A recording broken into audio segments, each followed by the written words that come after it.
What's up, guys? This is the Gospel According to Mark with a C. He is I, and I am he. Just taking some time to tell you exactly what's on my mind. Thank you for joining me once again, my friends. And as always, I invite you to like, to share, and to subscribe. And of course, hit the notification bell. And also, I call your attention to the Super Thanks feature that is on all of my videos. If you want to contribute to the channel, that would be a great way to do it. It lights up your comment. I see it, and I respond to it whenever I see it. So I thank you guys for that. And of course, I just thank you guys for joining me. All right, guys, now let's get into this. As many of us know, House of the Dragon premiered on HBO Max a couple of nights ago, and it pretty much broke the internet. It was like the most viewed show on HBO Max. It overtook Stranger Things, and I mean, this thing it's really just taking over, and a lot of people are loving this. It seems that even season 8 of Game of Thrones hasn't dampened people's enthusiasm to go into this world and to see what else it has to offer. So everyone is loving this. I must admit, I loved it. I watched it.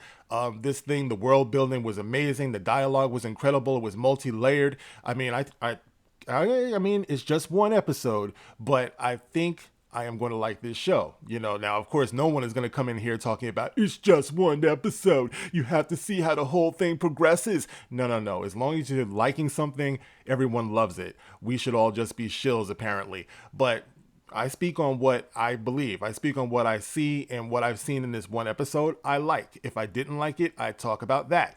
But anyway, all right, that's not even what this is all about, okay? So the show, I believe, was great, and it's got great momentum. Now, what could possibly mess this up?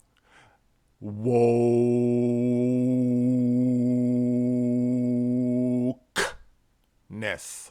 Okay, now the show itself is showing no signs of being woke. However, behind the scenes, that's a different thing. If people would learn how to just shut the F up and just let people enjoy what they're seeing and interpret it for themselves, that would be really a good thing. You know what I mean? But that's not what we have here, because I want to go over this article that I saw in Bounding Into Comics, where it seems like the showrunner and the actress who played the mother or the queen on the show is popping off about how the childbirth scene in the show is supposed to mirror Roe versus Wade, and how they're proud of what they're trying to say. But I got some issues with that, okay? But first, let's get into what it says in the article, all right? Now, this is in Bounding Into Comics. Big shout out to them. And the headline says, House of the Dragon showrunner and actor claim that the childbirth scene is about Roe versus Wade. And they say, it feels more timely and impactful than ever.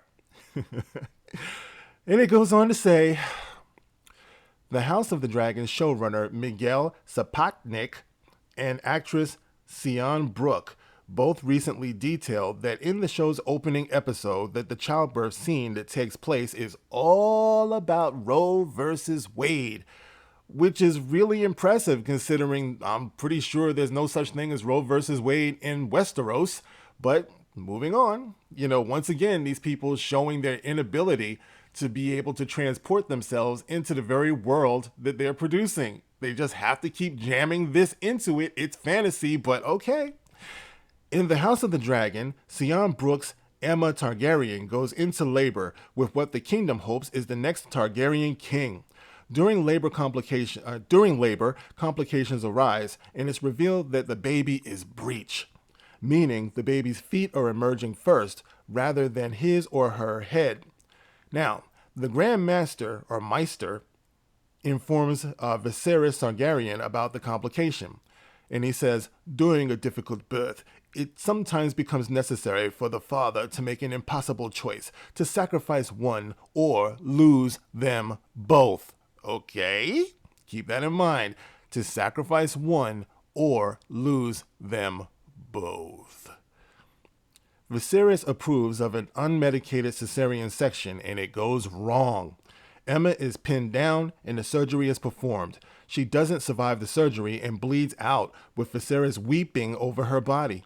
Their infant son also dies within hours of being removed from the womb. Truly tragic. That was a rough scene, guys, but once again, this is something that we've come to expect from the world of Game of Thrones. It's very, very unflinching. There's some terrible things that go on in this show. You could be traumatized watching this show, okay? This is just one of the many brutal things. I mean, in this very episode, you saw people getting hacked and chopped up and all types of stuff. People having their members taken out. Look, anyway, Sapochnik, in an email to the Los Angeles Times, specifically discussed the scene. I know it may sound extreme, but we wanted it to be difficult to watch. We wanted people to remember that no matter what they thought of Viserys, he did this and he could never take it back. Yeah, he was kind of forced into it. I mean, they did show that the king and the queen had a loving relationship. He actually loved her. And after it was done, he was torn up about it. You know what I'm saying? It wasn't like he just said, kill the bitch. No, it's like it was a rough decision for him that had to be made. They were both going to die. It is the story's inciting incident and needed to be strong and unflinching, he added. He went on to detail that the wording the Grand Master uses specifically, a father gets to choose, was intentional. The idea being that Queen Emma doesn't get to choose her fate, even though she's right there. King Viserys and the Grand Maester never think to consult her, and so she is powerless over a decision about her own body, he explained. Okay, it's like these people didn't even read or watch their own show. I believe that Queen Emma had spoken about the fact that she had several babies that had been lost over the years, right? I think she had maybe up to 5 miscarriages or stillbirths. And I would imagine in those lost pregnancies or lost babies, a similar decision could have been made, right? The king could have said, save the queen. She has to bear me an heir. It's like it was already shown in this show that the situation in this particular pregnancy was dire. Like he had to have an heir at this particular point in time. This is something they talked about. This is something that they discussed, the position that he was in. So, like I said, you have to pay attention to the story here. This one was critical. She told him, we're not doing this again. I believe. I mean, you guys get in the comment section and tell me if I'm wrong about this. I think she said this is the last time I'm doing this. All right. So going on. He would also tell the outlet that the hope and intention of the show is to moralize his own political beliefs. He explained, the hope and intention of the show, beyond the primary one of entertainment, is to shine a light on how the experience of men and women in this world has parallels to our past and present.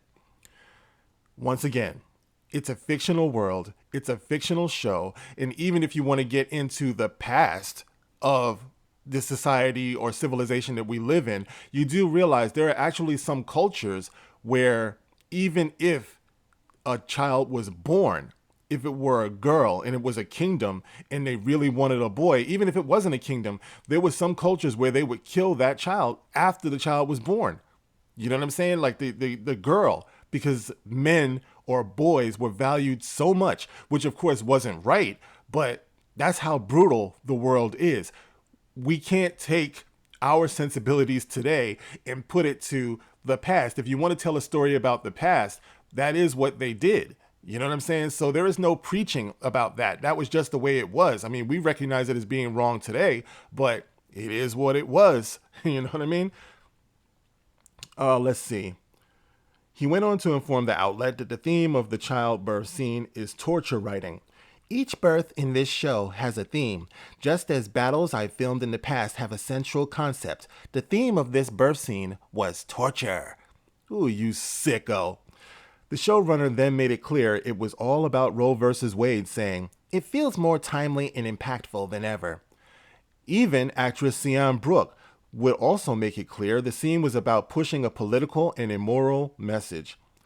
It's quite hard to think now, as a woman, to put yourself in Emma's position. It's so vulnerable to think that's what you are, a vessel for childbirth. It might be difficult to think about that, but once again, that's the brutal reality of the days that they're trying to present to us right now. It was a brutal time. You know what I'm saying? When you think about it, there was a lot of things that went on back then that was crazy, and you have to tell that story. You know what I mean?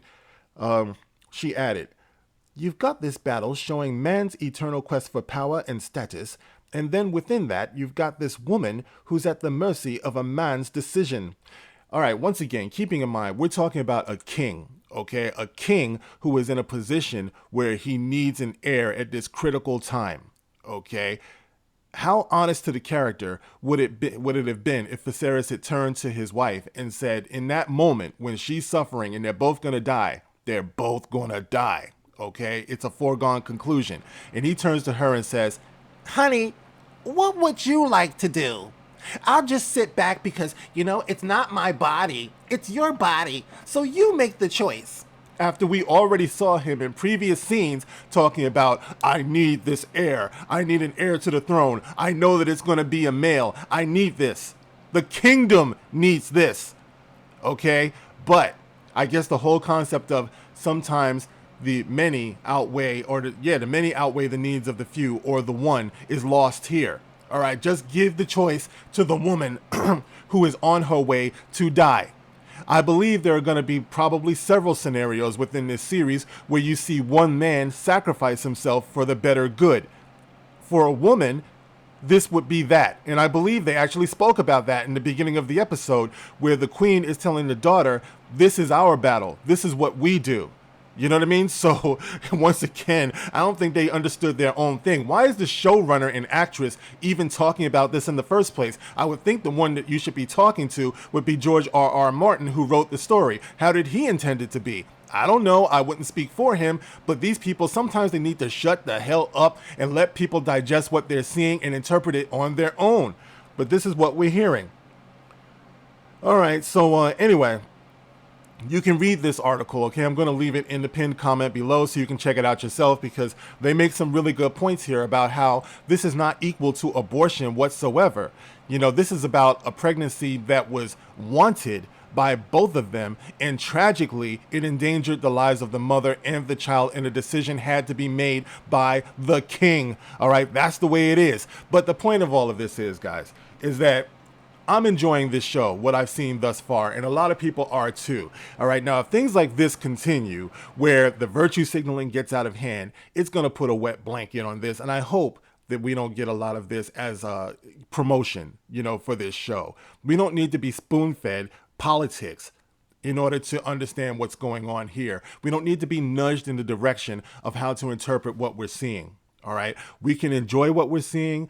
The writing is smart enough where it can inspire thought about what we're seeing, and that should be good enough. At least that's how I feel about it, guys. But you can get in the comment section and let me know how you feel about it. Once again, as always, you can like, you can share, and you can subscribe. Thank you for listening, guys. I'll catch you on the next one. This is The Gospel According to Mark with a C.